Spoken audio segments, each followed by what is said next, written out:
अस्सलामुअलैकुम नाज़रीन, programme fact matters के साथ मैं हूं मुदस्सर इकबाल। नाज़रीन, नून लीग की हुकूमत महंगे बिजली के मुआहदों की वजह से तनकीद की जद में है, जिसके बाद कल नवाज शरीफ ने पंजाब में सारफीन के लिए एक बड़े रिलीफ का ऐलान किया है। नवाज शरीफ ने मरियम नवाज के हमरा प्रेस कॉन्फ्रेंस में ऐलान किया कि पंजाब में 500 यूनिट तक के सारफीन के लिए बिजली की कीमत में 14 रुपए फी यूनिट तक कमी का ऐलान किया, जिसके लिए 45 अरब के फंड्स पंजाब के दीगर शोबों से लिए जाएंगे। बिल ज़्यादा आता है और आवाम को बड़ी तकलीफ होती है, और यही वो गर्मी के महीने हैं। इसलिए इन्होंने अगस्त और सितंबर के महीनों में बिलों में फौरी रिलीफ फ्राहम करने की कोशिश की है और रिलीफ पैकेज प्रिपेयर किया इन्होंने, और वो रिलीफ जो है ये अपना देंगे, जो कि इंशाअल्लाह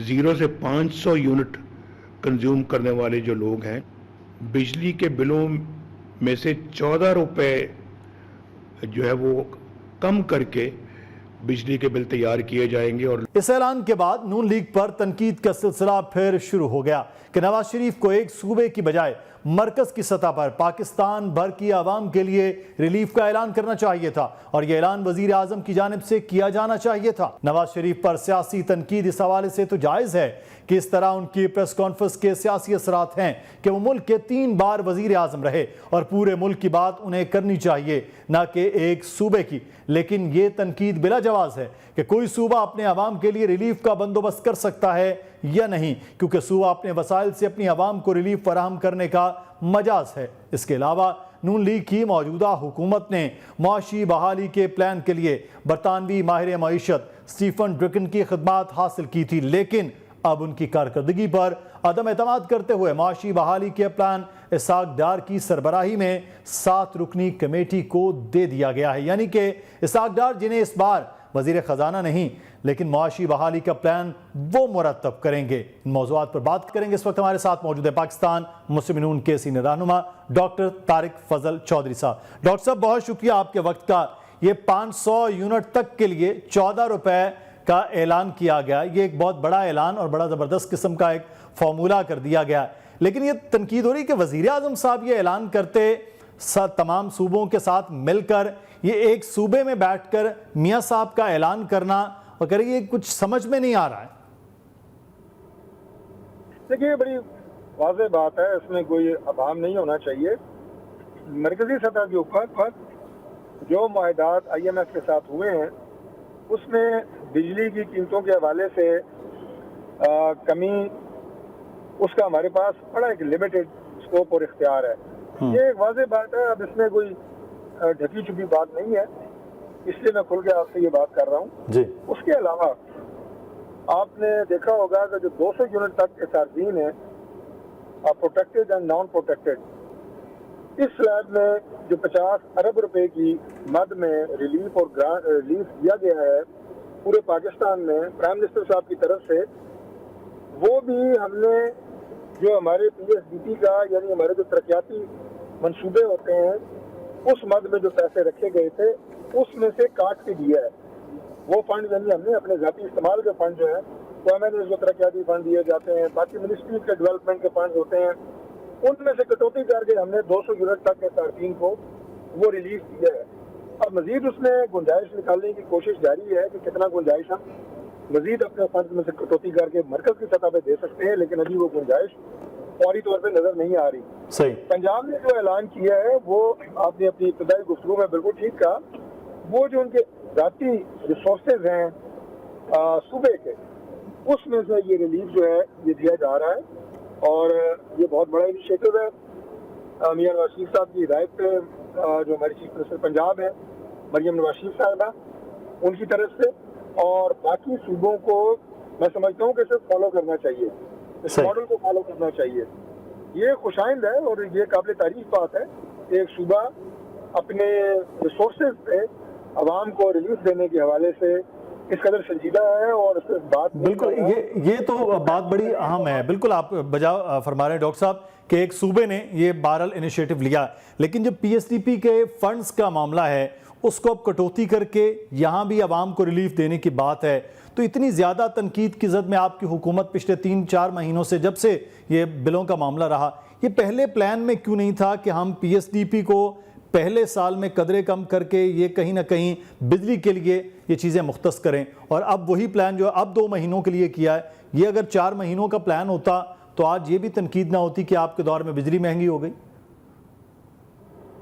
देखिए, बात यह है कि हम शुरू से एक बात करते आए हैं कि हमने रियासत की पासदारी की है, रियासत की हिफाजत की है, तो उसमें सियासत में हमें नुकसान हुआ, इसमें शक कोई नहीं है।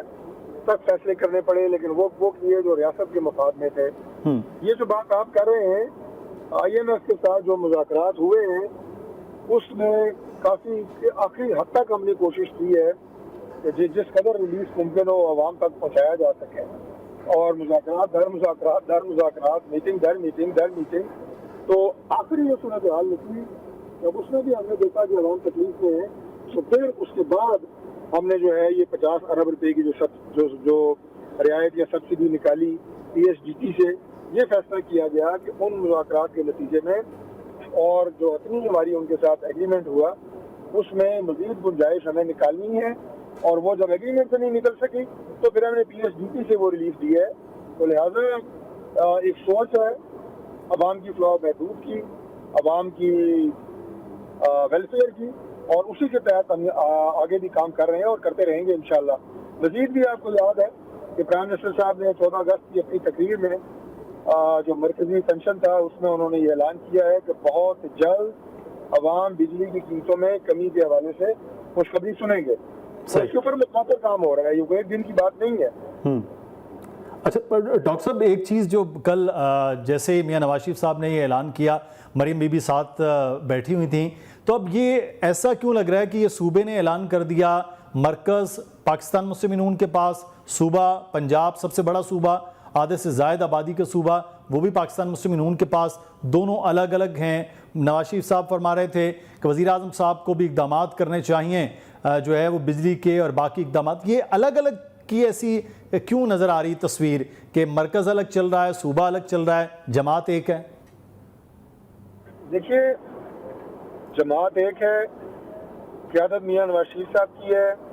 प्राइम मिनिस्टर हर फंक्शन, हर तकरीब, हर इफ्तितार, हर इनिशिएटिव पे हमेशा शुरू यहाँ से करते हैं कि मियां नवाज शरीफ साहब की हिदायत, उनकी गाइडेंस, उनकी विजन के मुताबिक ये काम जो है मैं कर रहा हूँ, और ये विजन और गाइडेंस वफाकी हुकूमत को हासिल है।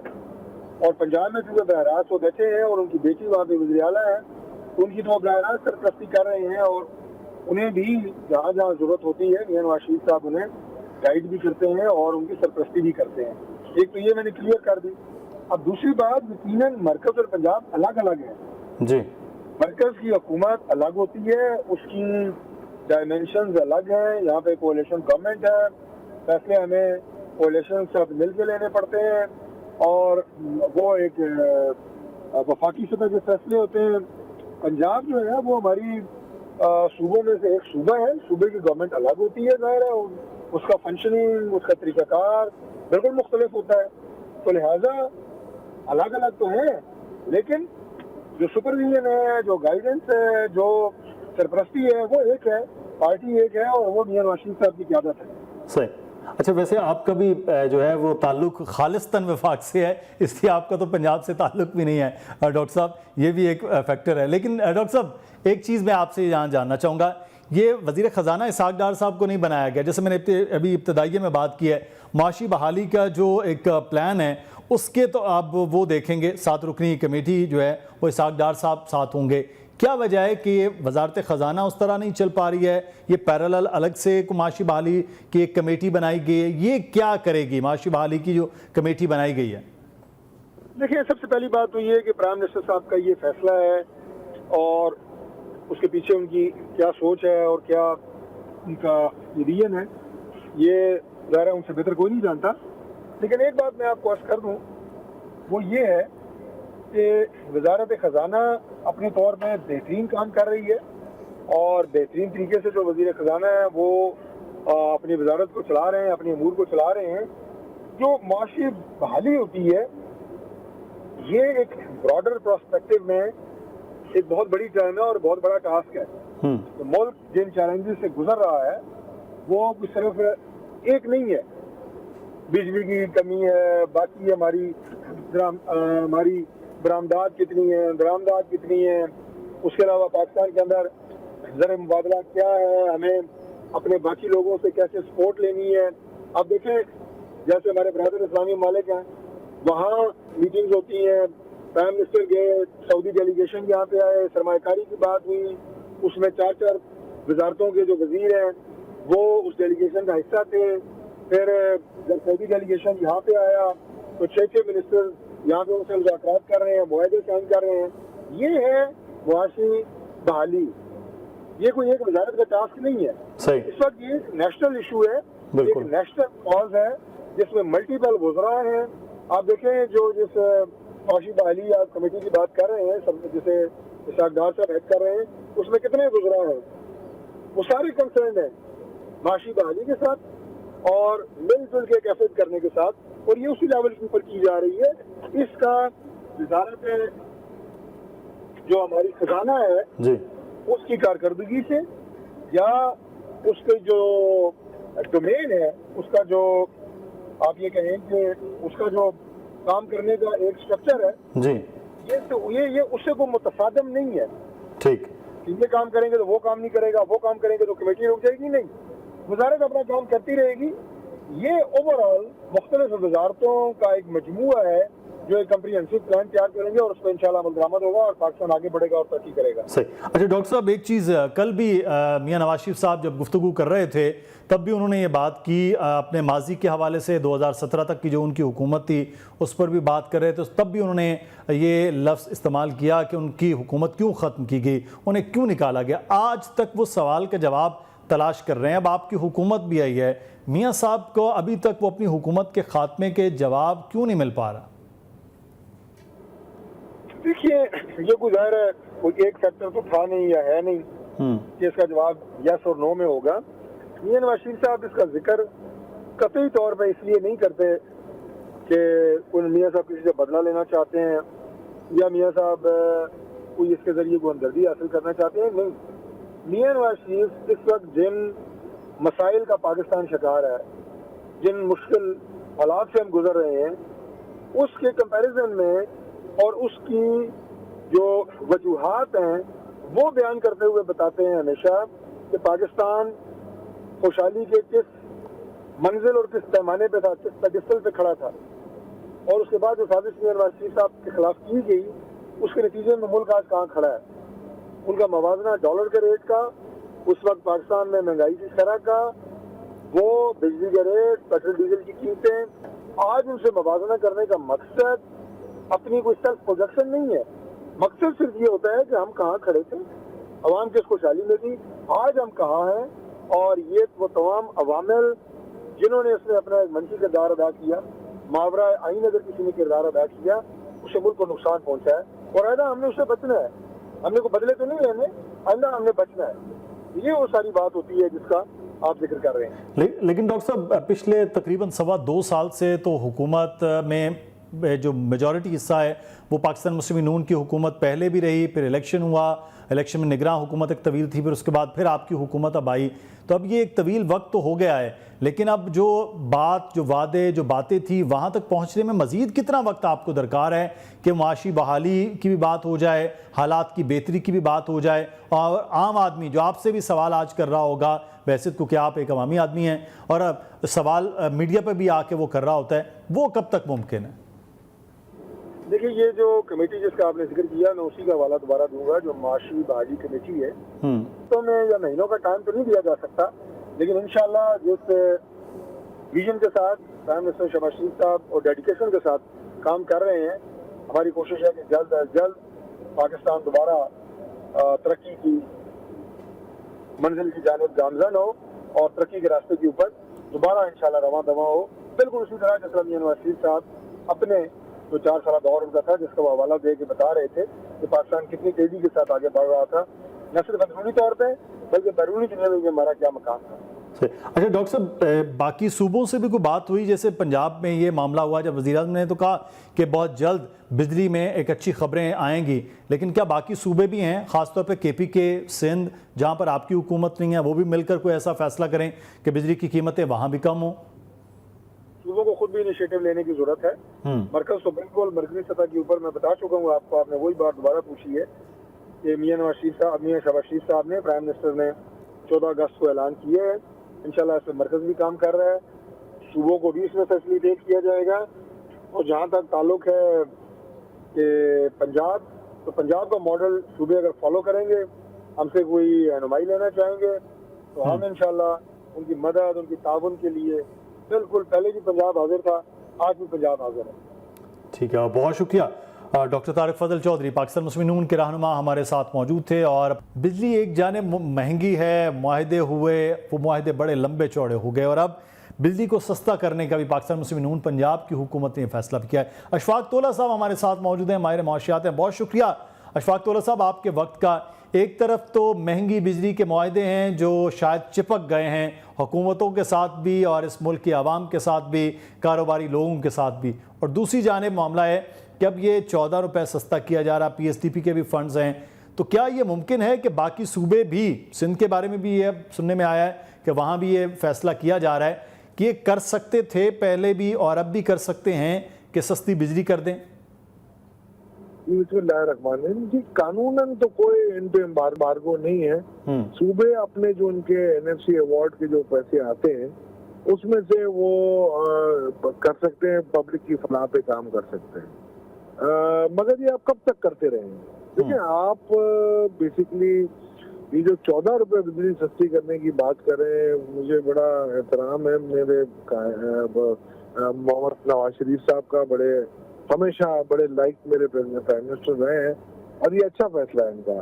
मगर मुझे सिर्फ एक बात बताएं, दूसरी जानिब हमने अपने डॉलर को महंगा रख के ये 27 रुपए आप कम कर सकते हैं, 9% इन्फ्लेशन आप कम कर सकते हैं अगर डॉलर की वैल्यू को आप रियल वैल्यू पे ले आए 235 रुपए पे। तो ये आपका इस वक्त ये बिजली सस्ता करना, ये सारे शॉर्ट टर्म मेजर्स हैं। असल आपका मसला IMF का एग्रीमेंट है, आप उससे जान छुड़वा लें और अगर आप वही काम करें और पाकिस्तान को उस तरीके से लेके चलें जिस तरीके से हमारी मईशत और ग्राउंड रियलिटीज कह रही हैं, तो मैं समझता हूँ किसी ऐसे कंसेशन देने की जरूरत नहीं पड़ेगी। तो एम्बार्गो तो कोई ऐसा नहीं है, हर सूबा कर सकता है इसमें। नहीं तो IMF में हम इतना क्या जक रहे हो कि हम नहीं कर सकते हैं ये चीज़ें? और जो आप डॉलर की बात कर रहे हैं सर, 27 रुपये कम, क्या हुकूमत खुद से रोके हुए है इसको कि वो कम नहीं कर रही? नहीं जी, बिल्कुल जी, मैं आपको अभी बता रहा हूँ हमारी वैल्यूएशन मॉडल का। हम पहले कहते थे 235 रुपए, गोल्डमैन सैक्स ने कहा 224, ऑप्टिमस ने कहा 242, और अभी एक रिसेंट ब्लूमबर्ग का आया था जिसमें उन्होंने ये एक अपनी वर्किंग दी थी कि अगर $14 बिलियन का करंट अकाउंट डेफिसिट हो तो पाकिस्तान का डॉलर 350 का होना चाहिए। तो मैं आज की फिगर डालूं जो 681 मिलियन डॉलर है हमारा सिर्फ, तो 243 तो उनकी कैलकुलेशन के हिसाब से किया है और आज 280 से 270 पाने के लिए तैयार नहीं है। तो ये कोई कंपल्शन है ना इनकी, उस कंपल्शन के तहत अगर आप अपने डॉलर को नीचे नहीं लाएंगे तो आप अपने 4,500 से 4,500 अरब तक का डेट सर्विसिंग ज्यादा दे रहे हैं, बिकॉज की इन्फ्लेशन 9% आपकी बढ़ गई है। 9% आप इन्फ्लेशन कम करेंगे, जब पेट्रोल की प्राइस कम होगी, इनके फ्यूल की प्राइस कम होगी, तो आपकी टैरिफ रिवर्स आएगी, और जब रिवर्स आएगी तो आपको आसानी हो जाएगी। ये सूबों को अपने फंड से नहीं देना पड़ेगा, ये ऑटोमेटिकली नीचे आ जाएगी। सही, लेकिन ये 2 महीनों का जो ऐलान किया गया है पंजाब में कि ये 2 महीनों के हम कम कर रहे हैं, इसके इम्पैक्ट बाकी अब PSDP से क्योंकि फ़ंड निकाले हैं वहाँ क्या असरात होंगे, और ये क्या मुस्तकिल हम इन चीज़ों को कम नहीं कर सकते हैं किसी भी तरह से? मैंने आपको बताया ना, मुस्तकिल हल तो यही है कि आप अपनी रेसिपी खुद बनाएं। IMF की रेसिपी पे काम करके आप कभी भी आप फलाह नहीं पा सकते। ये एक फलाही मुमलिकत है, आप ऐसे नहीं कर सकते जैसे आप लोगों के साथ कर रहे हैं। और एक बात मैं और आपको बताता हूँ, जहाँ जितनी लो वेजेज है हम अपने आप को कंपेयर नहीं कर सकते। हमारे टैक्सेस हाई हैं, हमारी वेजेस बहुत लो हैं, तो इसलिए मैं नहीं समझता हूँ कि अगर IMF का मॉडल है हम इस मॉडल पे चल सकते हैं। हाँ, उनकी जो बताई हुई पॉलिसियां हैं, जो लीकेज है, जो प्राइवेटाइजेशन है, बाकी मामला हैं, टैक्स कलेक्शन है, वो हम उनकी अडॉप्ट करें। पर हम उनको एक ही बात कहें कि यार देखिए, इन हालात में हमें अपने डॉलर को नीचे लाने दो, हमारी इन्फ्लेशन को कम करने दो, ताकि हमारी आवाम सुख का सांस ले। और देखिए, आपने एक कोशिश कर ली, यूके से आपने एक बुलाए अपने एक्सपर्ट, साबिक एडवाइजर थे FCBO के, जो उनको बुलाया, आपने होम ग्रोन प्लान तैयार करेंगे, उन्होंने तैयार किया। कल प्राइम मिनिस्टर ने उसको रद्दी की टोकरी में भेज दिया और आज डार साहब की क़यादत में रात को उन्होंने एक मिनिस्ट्रियल एक वो कमेटी बनाया है। तो आप मुझे बताएं ना कि आपको, आप वहाँ तजुर्बा कर चुके हैं, आपको पता है, आप अपनी मट्टी से वफा करने वाले लोगों को आगे लाएं। जब वो आगे आएंगे और वो हल निकालेंगे, उनकी अक्ल दानिश बीच में पड़ेगी, तो कहीं जाके आपके मामला ठीक होंगे। तो जो अभी डार साहब की सरपरस्ती में एक कमेटी बनी है 7 रुकनी, तो उसके बाद आपको लगता है कि चीज़ें कुछ बेहतरी की जानिब हो सकती हैं? तोला साहब बात तैयार था और मैंने वो प्रेजेंटेशन डार साहब को भेजी है अपनी। अब अल्लाह खैर करेगा, हम हमसे जो कोशिश हो सकती है हम करेंगे। और मैं आपको दावे के साथ कह सकता हूँ, अगर अक्ल दानिश से काम लें और अब अगर इस माइंडसेट से निकल आए कि जी IMF भी हमारे लिए वो जो है ना मसीहा है, तो मैं आपको दावे के साथ कह सकता हूँ 3 साल में आप IMF को भी खुदाफिज कह देंगे और मईशत अपने पाँव पे खड़ी हो जाएगी। सही, बहुत शुक्रिया। अशफाक तोला साहब हमारे साथ मौजूद थे। और अब जो कमेटी बनाई गई, बहरहाल उस पर बहुत ज़्यादा रिलाई किया जा रहा है कि ख़ुद से ये फैसले किए जाएँ तो आम आदमी के लिए आसानी पैदा हो सकती है। हमें यहाँ पर एक ब्रेक लेना है, ब्रेक के बाद वापस आएंगे तो फिर कुछ मज़ीद मौज़ूआत हैं, उन पर बात होगी।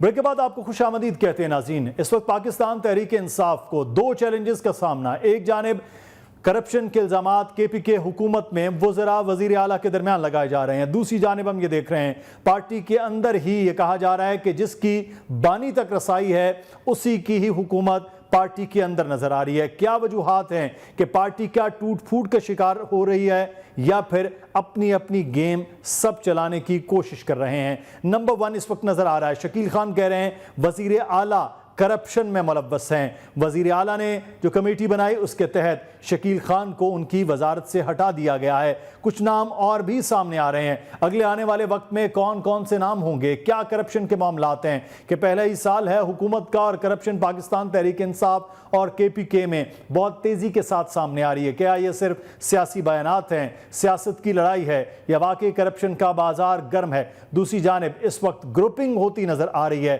शेर अफजल मरवत की वापसी हो गई और वापसी के बाद उन्हें टास्क भी मिल गए हैं। ये तमाम तर टास्क किस जानिब उनको लेकर जाएंगे और क्या जो पीछे होते हुए शेर अफजल मरवत थे वो वाकई अब उतनी ताकत के साथ पाकिस्तान तहरीक इंसाफ में होंगे जो इलेक्शन से पहले और इलेक्शन के बाद देखने में आया? हमारे साथ इस वक्त मौजूद हैं पाकिस्तान तहरीक इंसाफ के रहनुमा भी और सूबाई वजीर हायर एजुकेशन अमीना खान आफरीदी। बहुत शुक्रिया आफरीदी साहब आपके वक्त का। अभी आपकी हुकूमत स्टार्ट हुई, वज़ीर आला पर इल्ज़ाम लगा रहे हैं, एक वज़ीर और वज़ीर आला जो हैं उनके लिए इंक्वायरी कर रहे हैं, तो ये क्या मामला हुआ कि करप्शन इस तरह से है? 2-3 नाम और भी कहा जा रहा है कि जी और भी हैं। क्या वजूहात हैं कि हुकूमत स्टार्ट हो रही है और करप्शन के इल्ज़ामात हो गए? बिस्मिल्लाहिर्रहमानिर्रहीम, बहुत शुक्रिया। देखिए अल्हम्दुलिल्लाह जब से खैबर पुख्तनख्वा को गवर्नमेंट मिली है सिंस 2013 और खैबर पुख्तनख्वा के अवाम का ये एक ट्रैक रिकॉर्ड रहा है कि वो एक दफ़ा एक हुकूमत पार्टी को हुकूमत देती है, दूसरी दफ़ा वो जो है चांस नहीं देती। लेकिन PTI की हुकूमत है कि ये दूसरी दफ़ा नहीं बल्कि तीसरी दफ़ा लोगों ने इमरान खान के ऊपर और PTI के ऊपर एतमाद का इजहार किया है। सियासत के अंदर जो है वो ऐसी चीज़ें और बयानात और आती रहती है। ऐसा कुछ नहीं है, जो भी हुआ है, जो भी वो उसके अंदर जो है पार्टी के अंदर एक कमेटी भी बनाई गई है और पार्टी क़यादत की तरफ से इसके ऊपर बात करने से मना किया गया है। लेकिन आफरीदी साहब ये बयानात तो नहीं, ये तो इल्ज़ामात हैं। वो कह रहे हैं कि करोड़ों रुपया भी, गाड़ियाँ भी, इस किस्म के बयानात तो हों तो एक और इल्ज़ामात हैं। फिर उनको वजारत से भी हटाया गया, डीनोटिफाई भी कर दिया गया है एक वज़ीर साहब को, तो ये तो मामला बहुत आगे चला गया। जी मैंने कहा ना कि सियासत के अंदर, पॉलिटिक्स के अंदर जो है ऐसी चीज़ें आती हैं, इख्तिलाफ राय आता है और इस मौजूद के ऊपर पार्टी की आदत ने जो है वो बात करने से मना भी किया है बहुत साइड्स को। और चेयरमैन इमरान खान साहब के साथ जिन लोगों की मुलाकात हुई है उनकी तरफ से भी यही है कि जो भी है पार्टी के अंदर इसकी इंक्वायरी होनी चाहिए और जो भी अगर कोई मुलविस भी है उसके ऊपर जो है उसके मुतल्लिक तहकीकात की जाए, उसके अगेंस्ट एक्शन लिया जाए। लेकिन यह है कि खैबर पख्तूनख्वा की हुकूमत वो ज़बरदस्त तरीके से परफॉर्म कर रही है और इस वक्त जो है ऐसा कुछ भी नहीं है कि आप उसके ऊपर जो है इल्ज़ाम लगाए खैबर पख्तूनख्वा की हुकूमत के ऊपर। नहीं, इल्ज़ाम से तो ज़्यादा अब ये बात हो रही ना अफरीदी साहब कि खुद आपके वज़ीर इल्ज़ाम लगा रहे हैं। अब वो उनको हटाया भी वज़ीर आला की जानिब से गया और डी नोटिफाई कर दिया गया, गवर्नर ने भी उस पर दस्तखत कर दिए गए। ये तो पार्टी से ज़्यादा अवामी ओहदे का मामला है। पार्टी के आपस के आपके या किसी के इख्तलाफात हों तो ऑब्वियसली ये इख्तलाफ हो सकता है, कोई सा मसला नहीं, लेकिन अवामी ओहदों पर दो लोग हों, एक वज़ीर आला हों, दूसरे वज़ीर हों, वो उन पर चल रहा हो इल्ज़ामात का मामला, तो फिर तो ये ज़्यादा संजीदा अमल है। ये पहली दफा नहीं हो रहा कि मतलब किसी को उसके पोर्टफोलियो से हटाया जाए या उससे मिनिस्ट्री ली जाए। माजी में भी होता रहा है और हुकूमत के अंदर होता रहता है कि उससे जो है उसकी पोर्टफोलियो ली जाती है। और पॉलिटिक्स के अंदर जैसे मैंने बताया कभी टेम्परेचर हाई होता है, कभी लो होता है। और मैं समझता हूँ कि ये जो है ठीक है कि मीडिया ने इसको बड़ा उछाला, इसके अंदर फिर बयानात आए, पार्टी के अंदर से भी बयानात आए। लेकिन इस मौके पे जैसे मैंने आपको बताया कि पार्टी ने इसके अंदर और चेयरमैन इमरान खान साहब ने इसके अंदर वाज़ेह हिदायत की है कि इस मामले को प्रूव किया जाए और जो भी इसके अंदर वो है उसके मुताबिक जो है फिर उनको रिपोर्ट पेश की जाए, तो इंशाअल्लाह ताला प्रूव किया जाएगा जो भी है। तो अफरीदी साहब ये जो हटाया गया है, ये करप्शन के चार्जेस की वजह से है कि ये सियासत की आपस की कोई ग्रुपिंग की वजह से है? आप कह रहे हैं ना कि ये तो सियासत के मामला चलते रहते हैं। देखिए, ये जो है एक कमेटी बनाई गई थी गुड गवर्नेंस के ऊपर और फिर वो कमेटी जो है वो उसने कोई रिकमेंडेशन दी है, उस रिकमेंडेशन की रोशनी में जो है वो मामला आगे बढ़ा है।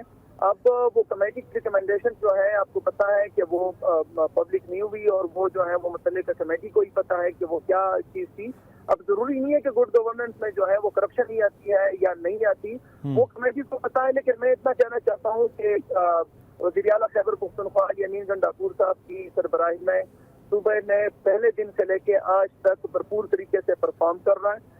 भरपूर तरीके से जो है वो सर्विस डिलीवरी हम दे रहे हैं और चेयरमैन इमरान खान के विजन के मुताबिक जो है वो ट्रांसपेरेंसी के ऊपर अमल कर रहे हैं। सही। तो क्या आपका सूबा भी कोई बिजली में रियायत दे रहा है? पंजाब की तरह 14 रुपए उन्होंने 500 यूनिट तक के इस्तेमाल वालों के लिए रियायत की है। आपका सूबा क्या प्लान कर रहा है? काबीना ने क्या सोचा है? पहली बात तो ये है कि हमारे सूबा जो है वो हम बिजली पैदा करने वाला सूबा है। हाइड्रो इलेक्ट्रिसिटी हम पैदा कर रहे हैं। पहले तो ये है कि हमें उसी के मुताबिक जो है उसी रेट पे बिजली दी जाए, नंबर 1। नंबर 2 हम मुतालबा करते हैं और जो करते आ रहे हैं पिछले जब से हमारी गवर्नमेंट बनी है कि हमें बकाया दी जाए। नंबर 3, बिजली के मद में जो हमने अभी आपने देखा भी होगा रिसेंटली 2-3 दिन पहले जो है उस मॉडल का सीएम साहब ने मुआयना भी किया है और करीब उसका इफ्तिताह भी हो जाएगा इंशाअल्लाह ताला। हम दे रहे हैं जितने गरीब घराने हैं उसमें से तकरीबन 1.5 लाख घरानों को जो है वो हम दे रहे हैं कुछ फ्री और कुछ जो है उसमें से कुछ हिस्सा वो हाउस होल्ड का होगा और बाकी जो है गवर्नमेंट पे करेंगी, ताकि जो जहाँ पे बिजली नहीं है, जहाँ पे लोड शेडिंग है, ताकि उन लोगों को भी फायदा हो और नेशनल ग्रिड को भी फायदा हो। सही। अच्छा, एक चीज़ अफरीदी साहब मैं आपसे जानना चाहूँगा, अभी शेर अफजल मरवत साहब की भी वापसी आपकी पार्टी में हो गई है, कभी कोई जा रहा है, कोई आ रहा है, किसी को पीछे साइडलाइन किया जा रहा है, क्या वजह है कि ग्रुपिंग ज़्यादा हो रही है कि बानी नहीं है यहाँ पर मौजूद, वो जेल में हैं? और ये भी इल्ज़ामात हो रहे थे, पंजाब में भी ये बात की गई हम्माद अजहर की जानिब से, तो ये ग्रुपिंग को बढ़ती जा रही है, क्या वजह है, क्यों ग्रुपिंग हो रही है? असल में देखे ना, जब पार्टी छोटी थी, लोग नहीं थे, तो फिर तो मतलब ग्रुपिंग भी नहीं होनी थी तब। अब पार्टी बड़ी हो गई है अल्हम्दुलिल्लाह, पार्टी के अंदर लोग भी ज्यादा हैं, इख्तिलाफ राय भी होता है सियासत के अंदर। और पीटीआई के अंदर आपको पता है कि इमरान खान का फैसला जो है वो आखिरी फैसला होता है। और अगर शेर अफजल साहब जो है वो मिले हैं चेयरमैन साहब ने और चेयरमैन साहब ने उनको कहा है कि आप अपना काम जारी रखें, तो he is part of PTI और वो जो है उनको जो भी जिम्मेदारी दी जाती है वो अपनी जिम्मेदारी अदा करेंगे। इसी तरह खान साहब से बेहतर जो है, चेयरमैन साहब से बेहतर कौन जानता है कि कौन से खिलाड़ी को किस पोजीशन पे खिलाना है और किसको जो है वो लीड रोल देना है। तो अब वो आया पंजाब के अंदर है या वो केपी के अंदर है या हमारा सेंटर के लेवल पे है, तो चेयरमैन साहब जानते हैं कि किसको किस नंबर पे खिलाना है और किसको लीड रोल देना है और किसको स्टेप डाउन करना है। तो मेरे ख्याल में चेयरमैन साहब का जो भी फैसला है इमरान खान साहब का सबको तस्लीम है।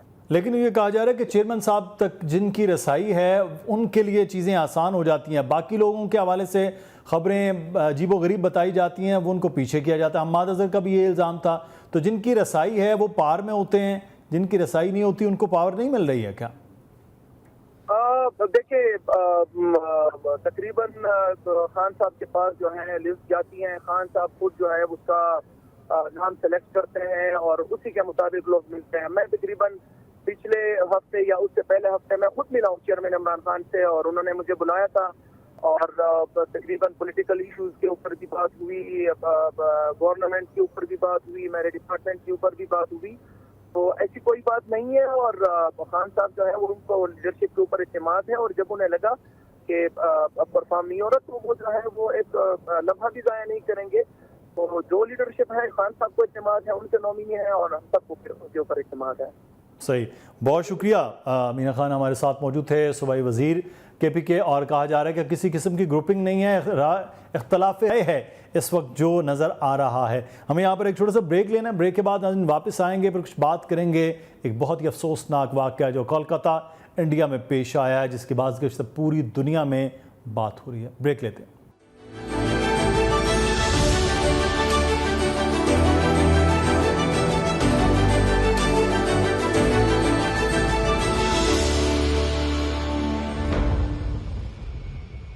ब्रेक के बाद आपको खुशामदीद कहते हैं। नाज़रीन, हम बात करेंगे पड़ोसी मुल्क भारत में पेश आने वाले इंतहाई अफसोसनाक वाक़े की जिसने पूरी दुनिया को हिला कर रख दिया है।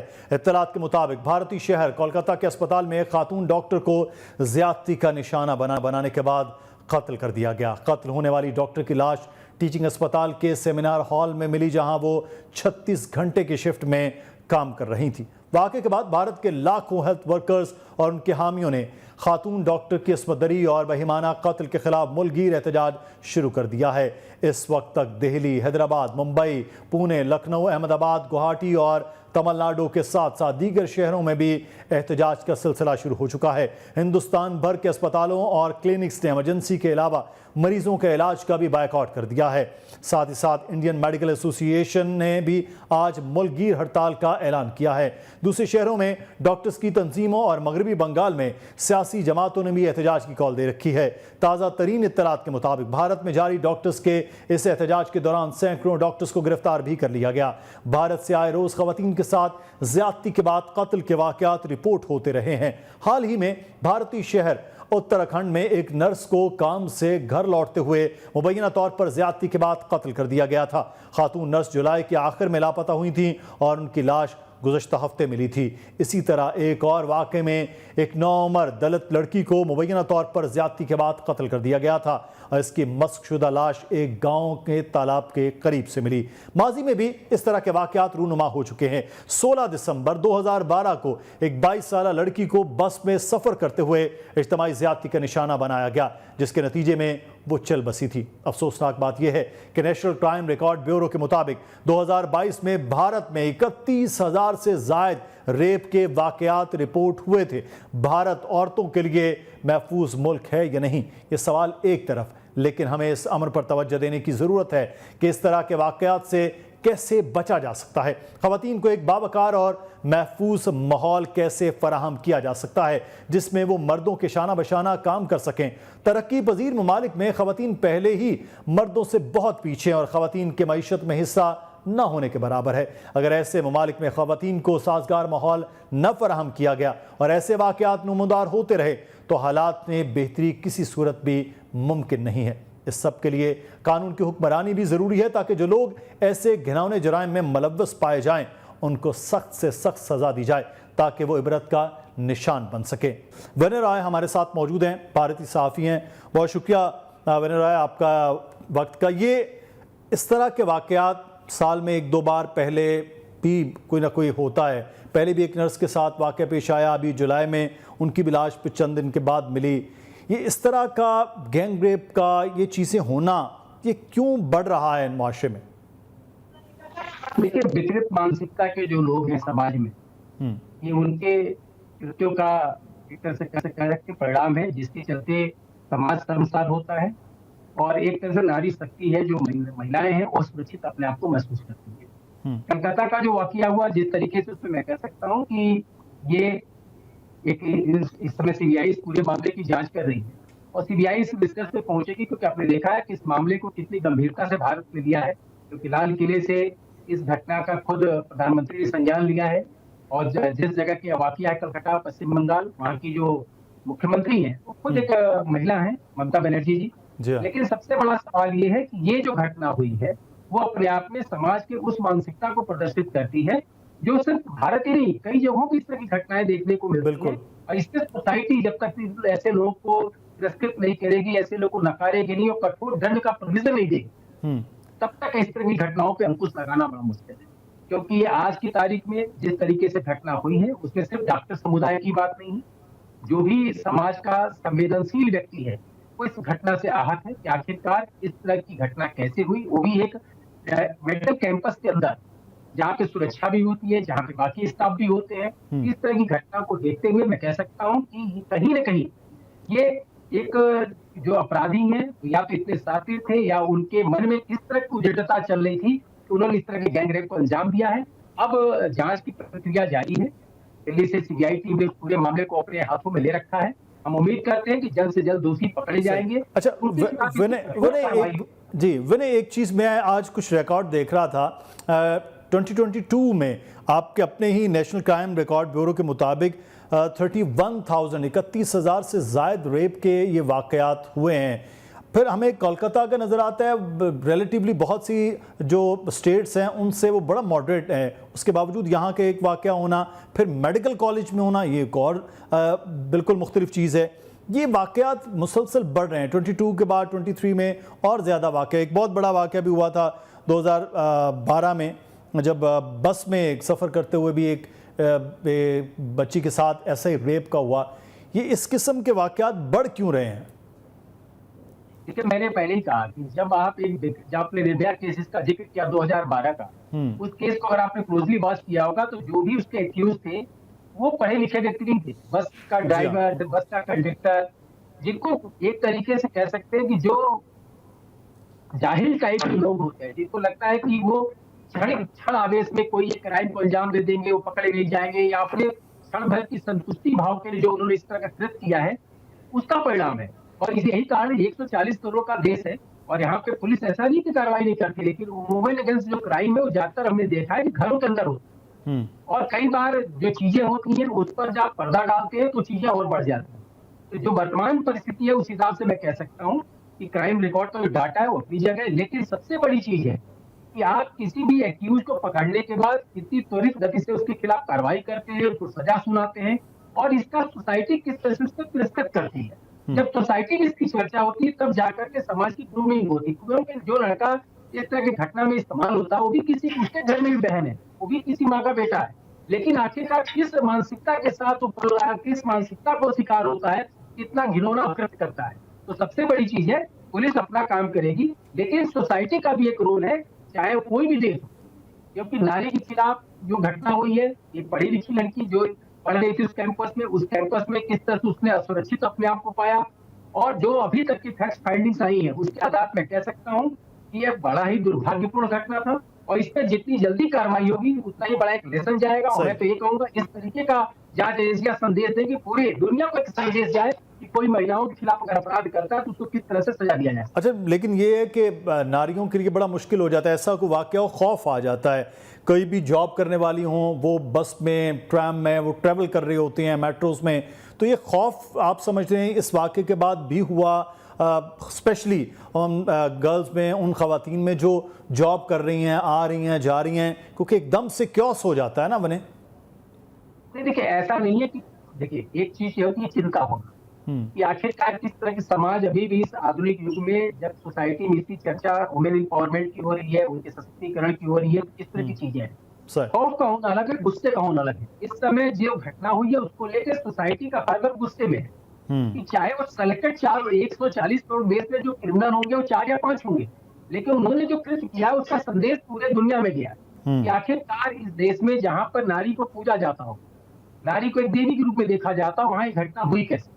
तो सबसे बड़ी चीज है कि गुस्से का इजहार इस समय पूरी डॉक्टर फैकल्टी भी गुस्से में है, सोसाइटी का हर वर्ग गुस्से में है।